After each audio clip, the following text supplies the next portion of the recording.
오늘 제목은 주 안에서의 풍성함입니다.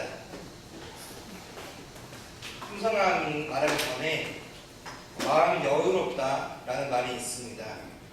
같은 조건의 삶을 살아도 다른 사람들을 돕고 베풀며 살아가는 사람에게는 마음이 여유롭다 이렇게 말하기도 합니다. 하지만 많은 돈을 벌고서 부와 명예를 가지고 있어도 마음이 여유롭지 못한 사람이 있습니다. 이들은 마음이 가난한 사람입니다. 이런 사람 많은 것이 있지만 행복을 느끼며 사랑하지 못합니다. 나는 아직 가난해. 더 많은 돈을 벌고 또 높은 자리에 올라가야지만 나는 행복하겠어. 이렇게 생각하는 사람들이 마음이 가난한 사람들입니다. 반면 부와 명예는 많이 없어도 풍요를 누리며 살아가는 사람들은 마음이 부유한 사람들입니다. 가진 것은 별로 없지만 나에게 있는 것을 감사하며 작은 것이지만 다른 사람을 도울 줄 알고 베풀 줄 알고 그것을 누릴 줄 아는 사람들입니다. 이런 사람 많은 것이 없더라도 행복을 느끼며 살아갑니다. 지금 있는 것에 만족하고 만족한 중에서도 다른 사람을 도울 때 기쁨을 느끼기 때문입니다. 여러분 어떠한 삶을 살아가고 있습니까? 또는 어떠한 삶을 살아가고 싶습니까? 돈을 많이 버는 것도 좋습니다. 명예가 있고 높은 지위에 올라가는 게 좋습니다. 하지만 겉으로가 아니라 마음이 여유로워야 합니다. 마음이 부유해야 합니다. 겉으로는 돈을 많이 벌었어도 속으로는 가난해지지 않는 것이 아니라 겉보다는 마음이 부유하고 부유로워하는 것입니다. 오늘 본문은 빌립보 지역의 교회 사람들에게 바울이 보내는 감사 편지입니다. 본문을 보면 바울이 빌립보 교회 사람들에게 받은 것이 있습니다. 우리의 15절과 16절입니다. 빌립보 사람들아 너희도 알거니와 복음의 10초에 내가 마게도냐를 떠날 때에 주고받는 데 일에 참여한 교회가 너희 외에 아무도 없느니라. 데살로니가 있을 때에도 너희가 한 번뿐 아니라 두 번이나 나를 쓸 것을 권유하도다. 이렇게 기록하고 있습니다. 빌립보 교회는 바울에게 많은 도움을 주었습니다. 다른 어떤 교회, 바울이 세운 어떤 교회도 도움을 주지 않았던 그 당시에 빌립보 교회는 바울에게 줄 수 있는 그리고 한 번이 아니라 여러 번 주었다는 것을 본문 통해 알 수 있습니다. 바울은 이것저것 다니며 구원의 기쁜 소식을 복음을 전하고 교회를 세웠습니다. 복음을 전하는 일은 바울에 필요한 것들이 있었습니다. 빌립보 사람들은 바울과 함께 전도여행을 다닐 수 없었습니다.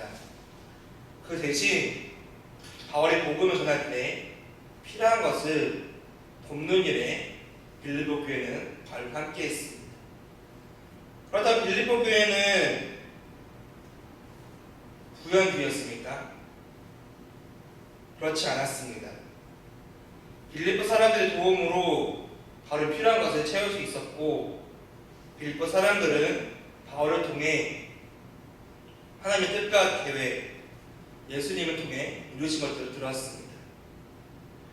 그들은 하나님께로부터 크고 풍성한 생명의 선물을 값없이 받았고 그 풍성한 은혜 소식을 아직 듣지 못한 사람들에게 그것을 알리기 위해 바울을 도왔습니다. 하지만 빌립보 교회는 그렇게 부유하고 재정이 많은 교회는 아니었습니다. 좀 더 뒤에 말씀드리도록 하겠습니다. 이스라엘 절기 중에 초막절이라는 절기가 있습니다. 6월 전에 생명을 구원해 주시고 초막절에 드디어 약속하신 땅을 얻어 그 열매를 하나님께 돌리고 감사하며 겸손히 하나님께 함께 해주신 광야를 기억하는 절기가 바로 초막절입니다. 신명기 16장에는 초막절에 하나님께서 주시는 풍성함을 자신만 누리는 것이 아니라 객과 고아와 과부와 또 레위인 중에 그 누구도 배제하는 것이 아니라 함께 하나님 앞에서 즐거워라고 말하고 있습니다. 바울은 빌립보 교회에 함께 나온 풍성함을 예루살렘 교회에 전하고자 했습니다. 예루살렘에 도착하여 가난한 자들이 근심하지 않고 하나님의 사랑이, 하나님의 복음이, 하나님의 은혜가 하루빨리 그들에게 전달되기를 바랬습니다. 빌립보 교회에 나는 풍성함을 전하는 것이 바로 역할이었습니다. 그다음 빌립보 교회의 역할은 무엇이었습니까? 바울을 돕는 것이 빌립보 교회의 역할이었습니다. 사실 이것은 바울이 부탁한 것이 아니었습니다. 빌립보 교회가 자원해서 바울을 도왔습니다. 그런데 빌립보 교회는 과연 아까도 말씀드렸듯이 부유한 교회였습니까? 그렇지 않았습니다. 빌립보 교회는 물질적으로 부유했기 때문에 바울을 도왔던 것이 아닙니다. 그들은 부유하지 않았습니다. 고린도후서 말씀을 보면 빌립보 교인들이 보여줄 나눔에 대해서 바울은 이렇게 말하고 있습니다. 헐레의 많은 시련 가운데서 넘치는 기쁨으로 극심한 가난에도 불구하고 넉넉한 마음을 베풀었다고 빌립보 교회에 베풀어준 것에 대해서 이렇게 말하고 있습니다. 힘이 닿는 대로 또는 힘에 넘치도록 빌립보 교회는 자원해서 풍성함을 함께 나누었습니다. 이렇게 할 수 있는 이유가 있었습니다. 오늘 우리가 읽지 않았지만 4장 2절에 보면은 주 안에서 같은 마음을 품으라 이렇게 이야기하고 있습니다. 이 권면은 유오디아와 순교계를 향한 권면입니다. 이게 직접적인 이름을 거론하면서 바울은 이들에게 주 안에서 같은 마음을 품으라라고 말하고 있습니다. 이것을 통해 우리는 이 두 사람이 아주 의견 충돌이 있었다는 것을 유추할 수 있습니다. 그래서 바울은 같은 마음을 품으라라고 말하고 있습니다. 이 마음은 바울 자신이 마음이 아니라 주 안에서 같은 마음을 품으라라고 권면하고 있습니다. 이 권면은 이 두 사람 유오디아와 순교계를 향한 권면이었지만 빌립보 교회가 주 안에서 같은 마음으로 품기를 원했을 것입니다. 그리고 빌립보 교회가 이렇게 바울에게 필요한 것을 준 것은 바로 주 안에서 같은 마음을 품었기 때문입니다. 다른 사람들에게 복음을 전하고 싶은 마음, 바울과 함께 전도여행을 교회를 세우는 일을 하지 못했지만 빌립보 교회는 바울과 같은 주 안에서 마음을 품었습니다. 그 마음이 있었기 때문에 가난했지만 바울에게 필요한 것을 줄 수 있었던 것입니다. 전 4절을 보도록 하겠습니다. 4절은 주 안에서 항상 기뻐하라 라고 기록되고 있습니다. 그래서 기쁨에 대해서 강조하고 있습니다. 기쁨은 빌립보서의 주제라고 말할 수 있습니다. 부유하지 않았지만 바울을 도운 빌립보 교회는 이 기쁜 마음으로 바울을 도왔습니다. 2절과 마찬가지로 주 안에서 항상 기뻐하라고 말하고 있습니다. 빌립보 교회가 바울을 도왔을 때 어떤 마음으로 도왔을까요? 그들은 누군가에서 억지로 한 것이 아니라 바울의 부탁의사가 아니라 자원해서 바울을 도왔습니다. 일단 그들 마음속에 기쁨이 넘쳤을 것입니다. 우리가 바울을 도울 수 있다니, 바울이 함께한 복음에 참여할 수 있겠구나, 이렇게 생각하면서 바울을 도왔을 것입니다. 그 기쁨은 바로 주 안에서의 기쁨입니다. 주 안에서 기뻐하는 것은 말씀을 들은 빌립보교회 성도들에게는 당연한 것이었습니다. 항상 기뻐하라고 한 바울의 말을 듣고 빌립보교회는 바울을 도왔을 때도 기쁨이 넘쳤을 것입니다. 9절은 빌립보교회가 기뻐할 수 있는 이유에 대해서 기록하고 있습니다. 빌립보교회는 바울에게서 배우고 받고 본 바를 행했습니다. 빌립보교회 교인들은 바울에게서 하나님께서 예수님을 통해 주신 구원의 풍성한 기쁜 소식을 배우고 받고 들었습니다. 그리고 바울이 어떻게 행했는지를 그들의 눈으로 보았습니다.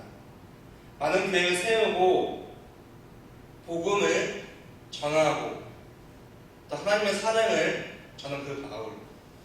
때로는 매를 맞고 죽을 고비도 있었지만 복음 때문에 교회를 세운 그런 바울의 모습을 배우고 듣고 보았을 것입니다.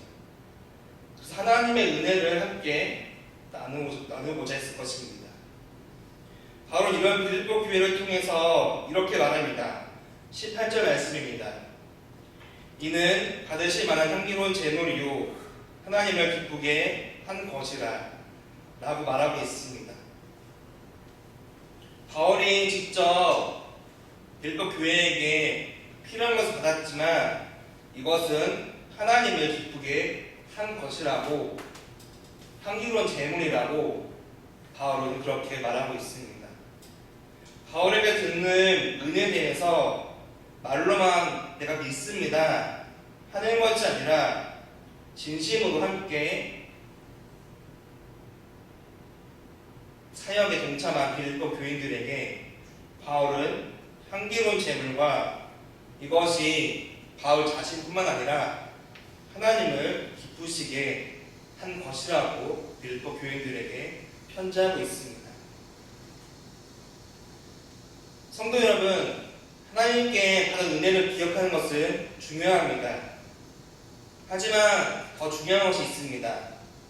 바로 우리만 그 은혜를, 그 복음을 알고 끝내는 것이 아니라 기쁜 소식을 전하는 것입니다. 바로 주 안에서 같은 마음을 품고 기뻐하기 위해 전해야 합니다. 우리 하나님의 말씀을 배웠습니다. 그리고 받고 들었습니다. 때로는 눈으로 보기까지 했습니다.